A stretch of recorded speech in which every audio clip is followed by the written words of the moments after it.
Ready to walk on the wild side? These Disney World restaurants are definitely strange, but in really fun ways.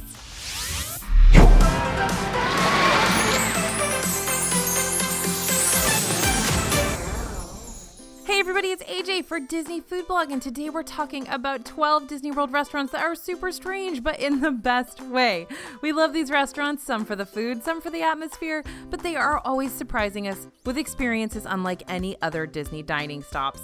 Come along as we check out which ones you'll want to snag a reservation for, and maybe which ones you and your party would rather steer clear of visiting. All right, first up, let's head over to Hoop-Dee-Doo Review. So this is an all-you-care-to-eat barbecue dinner and a show in Disney's Fort Wilderness Resort. It's set in a huge, I guess it's a barn, but it's a stage and a barn and I don't know. But there are buckets of food on the table for everyone to share, and it's just a ton of fun. So why is it weird? Well, like I said, there's a stage featuring musical numbers throughout your meal, including familiar tunes like Oh Shenandoah, This Land Is Your Land, Oh My Darling Clementine, and others. And you may even get a chance to jump in on the action and reenact the tale of Davy Crockett. But even if you decide not to jump on stage, you can still participate in the action from the comfort of your table with claps, napkin waves, or you may even get a washboard to play along with. So it might be more surprising than weird, but this can all be quite the shock for someone who just signed up for an all-you-can-eat barbecue menu. Now, it can be a great time for kids and adults alike. A lot of people go back to Hoop-Dee-Doo year after year after year to celebrate their anniversaries.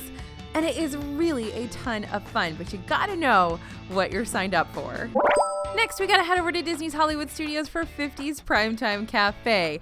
Don't forget to eat all your veggies and keep your elbows off the table at this one. You're back in Mom's kitchen, being served by your cousin, uncle, or some other family member. Now, why is this one weird? Well, be prepared, because the waitstaff is encouraged to interact with you as if you are family. What does that mean? Well, we found ourselves being sent to the corner or told to sing I'm a Little Teapot in front of the whole restaurant. We've actually had our vegetables returned to us for dessert with whipped cream on them because we didn't finish them. So yeah, those servers are going to keep you in line here at 50's Primetime. Now the restaurant is set up like a classic 50's home. You'll even get to wait for your table to be called from Dad's living room.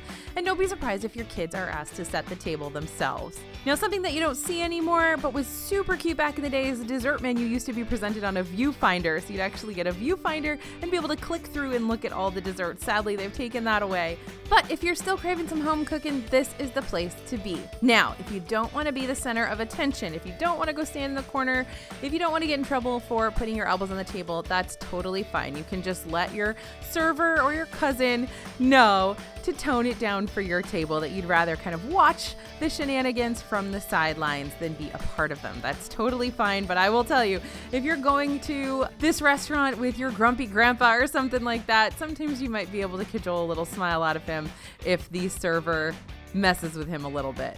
Next up, we're going to head over to Garden Grill. You're going to chow down with Mickey, Chip, Dale, and Pluto at this character meal situated in the Land Pavilion in Epcot. Now, this is an all-you-care-to-eat meal served family style, and the menu changes up, of course, based on the time of day. So breakfast, you're going to get certain items. Lunch and dinner, you'll get others. Now, why is this restaurant weird? Sounds like a pretty classic character meal, right? Well, what if you said all the tables were set on a rotating platform so they glide along while you eat? Before you get nauseated, let us say this is no Mad Tea Party type of spinning. The restaurant rotates so slowly you may barely be able to even notice it. But as you rotate around, you'll be able to catch glimpses of different scenes from the Livin' with the Land ride down below. This also explains why you may have caught a glimpse of Chip and Dale in the background while you were riding Livin' with the Land. Now, as you're dining, you may even pass by the exact place your food came from, since some of the food from Livin' with the Land, like fish and vegetables, are used in many of the Garden Grill meals. Moving on to Whispering Canyon Cafe. This is another one that's kind of like 50's Primetime. Whispering Canyon Cafe, of course, is a misnomer because if you have ever been, you know there's no whispering about it. This is an American-style restaurant in Disney's Wilderness Lodge where the servers are committed to you having a wild time. Now, why is it weird? We were called out to the table with the rattle of a triangle, and you'll pass by a sign that warns you of what you're getting yourself into.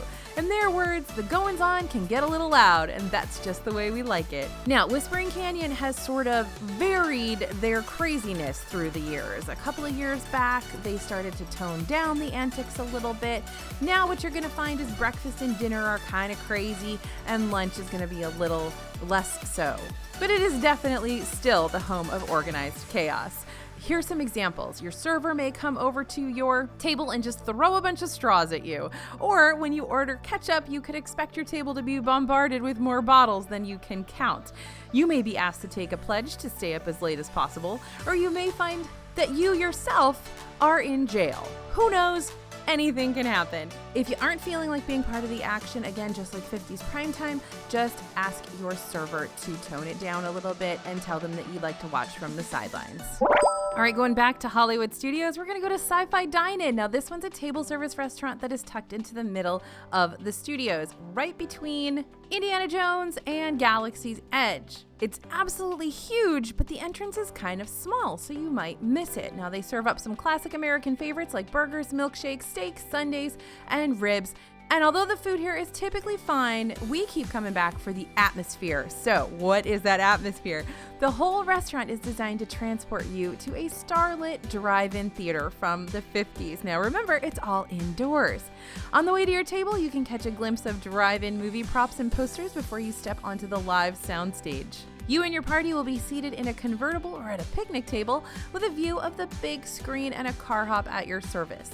The film features clips of old horror movies, commercials, and cartoons. You may need a flashlight to see what you're eating because it's real dark in there, but that just makes you feel like you really are at a drive-in in the dark of night. Now, this experience is really unlike any other in Disney World. We will keep coming back just to see how many convertibles we can test drive. Really, really fun for kids because, again, you get to sit in a car and eat. And usually, since there's only 2 seats in the front and 2 seats in the back in most of these cars, mom and dad can sit in the back and the kids can sit in the front by themselves. Now, again, the food here isn't necessarily the best, but it's good enough that it's worth coming for the atmosphere. All right, headed over to T-Rex. Now, T-Rex is a sister cafe to Rainforest Cafe. So if you've ever dined in the rainforest, you know where this is going. You can find this restaurant in Disney Springs, and they serve the classic American foods like ribs, chicken, and burgers. Same sort of menu you're gonna find at Rainforest. The food here is pretty average though, maybe even below average in some aspects, so you're definitely paying for the experience, but T-Rex sure does deliver in that aspect. Why is it weird? From ice caves to giant octopi and dinosaur skeletons, every inch of this restaurant is covered in prehistoric theming. Every 10 minutes or so, a meteor shower comes through, or the ice caves shift colors. You can actually sit inside a giant dinosaur, and if you have any dino-loving kiddos, this is the place to be. They are going to be overwhelmed. They're gonna love it. But mom and dad, just an FYI, while this is fun the first couple times, about halfway through your meal, you're probably gonna be ready to get back in your time machine and come home. There's a lot of noise, it's real loud. Like I said, the food's not great, so just a heads up on that. Perfect for dino-loving fans of prehistoric times, but definitely know what you're getting into before you go. Next up, Jungle Navigation Co. Limited Skipper Canteen. Long name for an awesome restaurant. This is a table service lunch and dinner, and it's affectionately known by fans as the Jungle Cruise restaurant. It's going to be located really close to the Jungle Cruise ride in Magic Kingdom's Adventureland. So why is it weird? Well, Skipper Canteen is a great example of prime Disney storytelling and Imagineering. You learn that the same Dr. Falls, who of course is whom Schweitzer Falls is named after on the Jungle Cruise, also founded a shipping company, Jungle Navigation Co., to move cargo along the river. His granddaughter Alberta later took over the business and noticed that Adventureland was more of a hotspot for globetrotters than shipping, so she started offering guided tours of the river. And after all that touring, the travelers needed a place to fuel up, so she converted the Jungle Navigation Company offices into dining spaces. So you can be seated in the Falls Family Parlor, the Crew Mess Hall, or the once secret meeting room of the Society of Explorers and Adventurers, also known as the SEA Room. The rooms are filled with artifacts from the Jungle River, and you may even find some punny Jungle Cruise humor scattered throughout.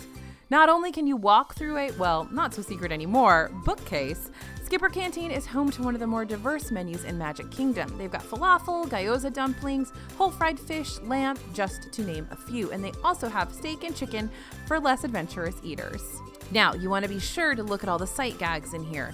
Read the books as you walk through the bookshelves because they are really, really funny and punny. And also be sure to look around the SEA room, even if you're not seated in there. That's a really fun one to look around because you'll see all kinds of things that are connected to other SEA connections around the international Disney parks. Very cool.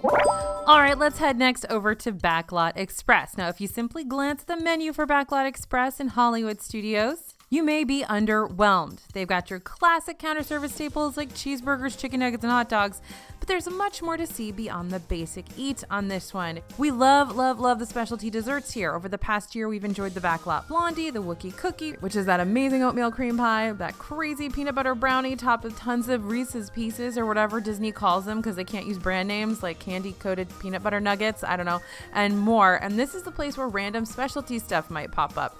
There was a whole Star Wars menu here before Galaxy's Edge opened, and we've seen other great stuff like buffalo chicken nuggets here before. Oh, and don't forget, you can pay $1 to get plastic cheese here as well if you are a plastic cheese fan.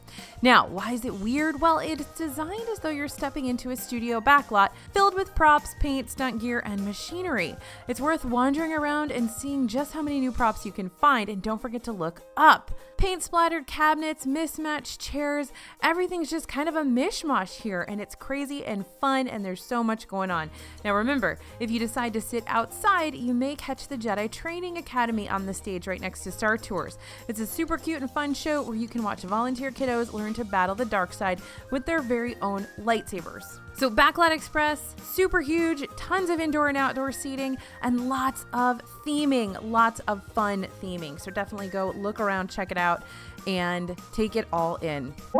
Next one, dining in a galaxy far, far away sounded weird enough, but nothing could have prepared us for what dining in Star Wars Galaxy's Edge would be like. Let's talk about Ronto Roasters first. This one's in both Disneyland and Disney World, of course, as is everything in Galaxy's Edge because they are carbon copies of one another. However, note that the menus vary very, very slightly. That's V-A-R-Y, V-E-R-Y.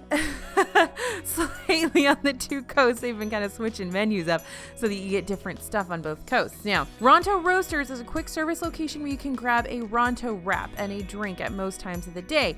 Now, a Ronto wrap, of course, as you know by now if you watch the channel, is a sausage with more kind of pork in it and then coleslaw and this yummy, yummy sauce, and it's all on a pita. And you can also get a breakfast Ronto wrap, which is the same sausage with eggs and the same yummy sauce. So the weird thing about Ronto Roasters, though, is that you're gonna have to meet your meat in the process. So as you walk up, you'll see a pitmaster droid turning the spit under the flame of a pod racer engine. Now he's cooking up the Ronto, which is a creature native to Luke Skywalker's home planet of Tatooine.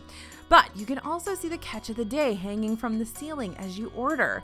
And if that wasn't gruesome and awesome enough, on the other side of the marketplace from the ordering window, you can spot where I think they butcher the animals. I don't know if you guys have looked in that little room. There's like a fenced door in front of it. And if you look inside, there's like a bunch of different colors of paint splattered on the ground, which I'm assuming is blood from all these different animals. And there's a bunch of animals kind of in the chopping fit. It's very strange in there, but you should go look at it if you haven't already. It's super creepy. Anyway, it's weird and wonderful, and the breakfast Ronto wrap is basically the stuff of legend already for me, so you gotta go. Also in Galaxy's Edge is that Docking Bay 7. Now, it's not as morbid as Ronto Roasters, even though there are some freshly caught creatures on display of what you're gonna eat, but it sure has some of the strangest foods in the galaxy. So from the Kadu ribs on that blueberry muffin thing, that like round blueberry muffin, to the fried tip yip, which is basically like a chicken nugget, but it's in a big rectangular like block form. It's very strange. And then you got that spherical egg ball. Be prepared not to recognize what you're eating without a little help from the menu board. Also, you're eating in basically a cargo hold. Like, it's crazy and weird, and it has a super fun backstory where Cookie Tugs, who used to be the cook for Maz Kanata's pirate ship, docked his cargo freighter on Batuu, and now he's cooking for you permanently.